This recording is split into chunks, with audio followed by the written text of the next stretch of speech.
খিদিরপুরে বিধ্বংসী অগ্নিকাণ্ডে পুড়ে ছাই হয়ে যায় খিদিরপুরের অলফানগঞ্জের বাজার।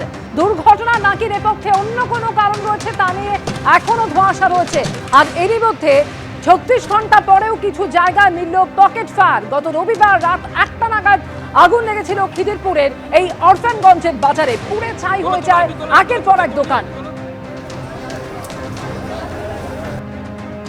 এই ছবি আপনারা দেখতে পাচ্ছেন যে কি অবস্থা হয় এই অলফানগঞ্জের বাজারে, এবং প্রায় 1300 দোকান একেবারে পুড়ে নিশ্চিহ্ন হয়ে গিয়েছে। তবে এই অগ্নিকাণ্ডের সঠিক কারণ কি তা নিয়ে ধোঁয়াশা কিন্তু কাটছে না।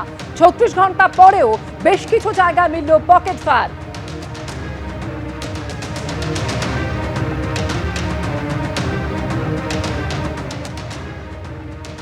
ব্যবসায়ী সমীর দত্ত, তার এই অলফানগঞ্জ মার্কেটের ভেতরে ছিল চালের গুদাম, এবং এখানে তার দাবি যে এই সিন্দুকের মধ্যে 12.5 লক্ষ টাকার মতো ছিল। আমরা দেখতে পাচ্ছি যে এই সিন্দুক যখন খোলা হয়েছে এখানে পরপর এরকম গোছা গোছা টাকা এরকম আধপোড়া অবস্থায় রয়েছে।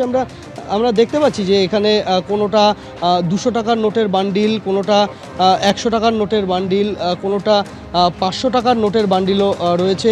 এবং এই সিন্দুকের ভেতরে থাকা এই বিপুল পরিমাণ নগদ টাকা সম্পূর্ণ পুড়ে ছাই হয়ে গিয়েছে। আমরা এখানে দেখতে পাচ্ছি যে এখানে 500 টাকার নোটের বান্ডিল দেখে বোঝা যাচ্ছে যে এখানে রয়েছে ইংরেজিতে যে 500 টাকা উল্লেখ করা রয়েছে, সেই অংশটা পড়ে আধপোড়া অবস্থায় কিছুটা রয়েছে।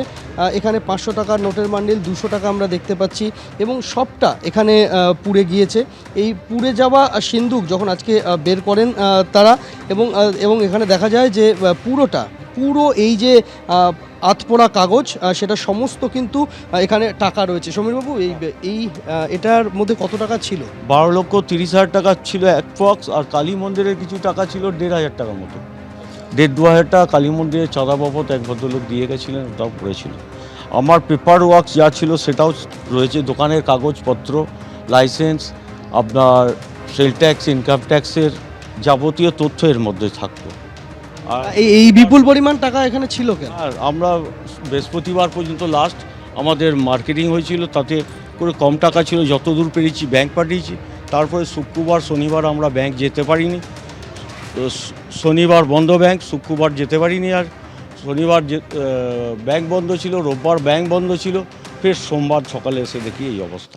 50 টাকার নোটের বান্ডিলও রয়েছে, 100 টাকার নোটের বান্ডিল তো আগেই দেখালাম। এই রকমভাবেই কিন্তু জায়গায় জায়গায় এরকমই ধ্বংসস্তূপের পরিস্থিতি, এবং সমস্ত কিছু পুড়ে খাক হয়ে গিয়েছে, এবং এখনও তার থেকে ধোঁয়া বের হচ্ছে। অর্থাৎ বুঝতেই পারছেন ক্ষয়ক্ষতি প্রচুর, যা ছিল সব পুড়ে গেছে। গতকাল মুখ্যমন্ত্রী মমতা বন্দ্যোপাধ্যায় গিয়েছিলেন, ক্ষতিপূরণের কথা বলেছিলেন, কিন্তু আশ্বস্ত করতে পারেননি ব্যবসায়ীদের। আজ সেখানে গিয়েছিলেন শুভেন্দু অধিকারী, আর এই অগ্নিকাণ্ড নিয়ে তিনি ম্যানমেড তত্ত্ব সামনে আনলেন। তিনি কি বলেছেন? যে পরিকল্পনা মাফিক আগুন লাগানো হয়েছে। খিদিরপুরে ম্যানমেড অগ্নিকাণ্ড, রাজ্যে গোটা সিস্টেমটা ভেঙে পড়েছে। শুনুন।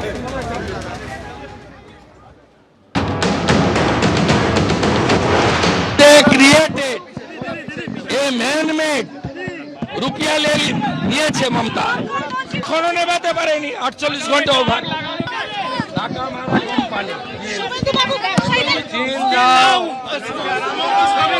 নন functioning government system is breakdown. মুখ্যমন্ত্রী সবার মুখ্যমন্ত্রী হতে পারেননি।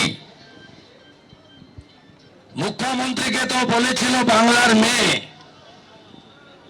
কেন মুখ্যমন্ত্রীকে কালকে 1000 পুলিশ নিয়েছে, দড়ি বেড়া ঘিরে